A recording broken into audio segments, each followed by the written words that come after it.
ನಮಸ್ಕಾರ ಎಲ್ಲರಿಗೂ ನಮ್ಮ ಶಶಿ ಮನೆ ಊಟ ಚಾನಲ್ಗೆ ಸ್ವಾಗತ. ಮ್ಯಾಗಿ ಮಾಡೋದು ಹೇಗೆ ಅಂತ ನೋಡೋಣ. ಇದಕ್ಕೆ ನಾನು ಸಾಸ್ಗಳು ಹಾಕಿ ಮಾಡಕತ್ತೀನಿ. ಇದರ ಟೇಸ್ಟು ತುಂಬಾ ಡಿಫ್ರೆಂಟ್ ಆಗಿ ಚೆನ್ನಾಗಿರುತ್ತೆ. ಹಾಗಾಗಿ ನಿಮ್ಗೆ ಮಾಡಿ ತೋರಿಸೋಣ ಅಂತ ಮಾಡ್ತಾ ಇದ್ದೀನಿ. ಇದಕ್ಕೆ 2ರಿಂದ 3 ಸ್ಪೂನ್ ಎಣ್ಣೆ ಹಾಕಬೇಕು. ಎಣ್ಣೆ ಕಾದ್ಮೇಲೆ ಸ್ವಲ್ಪ ಜೀರಿಗೆ ಹಾಕಿ ಆಮೇಲೆ ಉಳ್ಳಾಗಡ್ಡಿನ ಹಾಕಬೇಕು. ಸಾಸಿವೆ ಹಾಕ್ತಾ ಇಲ್ಲ, ನಾನು ಜೀರಿಗೆ ಒಂದೇ ಹಾಕ್ತಾ ಇದ್ದೀನಿ. ಆಮೇಲೆ 2 ಉಳ್ಳಾಗಡ್ಡಿನ ಕಟ್ ಮಾಡೀನಿ ಸಣ್ಣದಾಗಿ.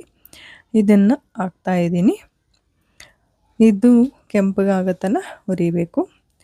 ಉಳ್ಳಾಗಡ್ಡೆ ಕೆಂಪಗಾಗತನ ಹುರಿಬೇಕು. ಸ್ವಲ್ಪ ಕರಿಬೇವು ಹಾಕಬೇಕು. ಹಾಕಿ ಚೆನ್ನಾಗಿ ಫ್ರೈ ಮಾಡಬೇಕು. ಆಮೇಲೆ ಉಳ್ಳಾಗಡ್ಡಿ ಕೆಂಪಗಾದವು.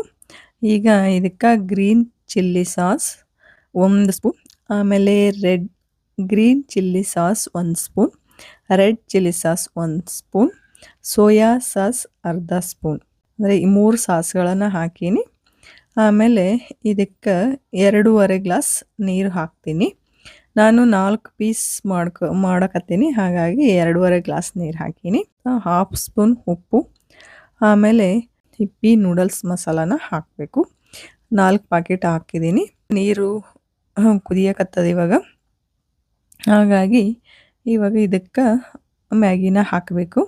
ನೋಡಿ ಈಗ ಕುದ್ದೈತಿ ಎಲ್ಲ.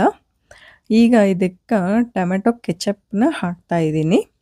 ಅದನ್ನು 2 ಸ್ಪೂನ್ ಹಾಕೀನಿ. ಸಾಸ್ಗಳನ್ನು ಹಾಕೋದ್ರಿಂದ ಟೇಸ್ಟ್ ಒಂಥರ ಡಿಫ್ರೆಂಟಾಗಿ ತುಂಬಾ ಚೆನ್ನಾಗಿರುತ್ತೆ. ಇದನ್ನೊಂದ್ಸಲ ನೀವು ತಪ್ಪದೇ ಟ್ರೈ ಮಾಡಿ ಹೇಗಾಯಿತು ಅಂತ ನನಗೆ ಕಾಮೆಂಟಲ್ಲಿ ತಿಳಿಸಿ.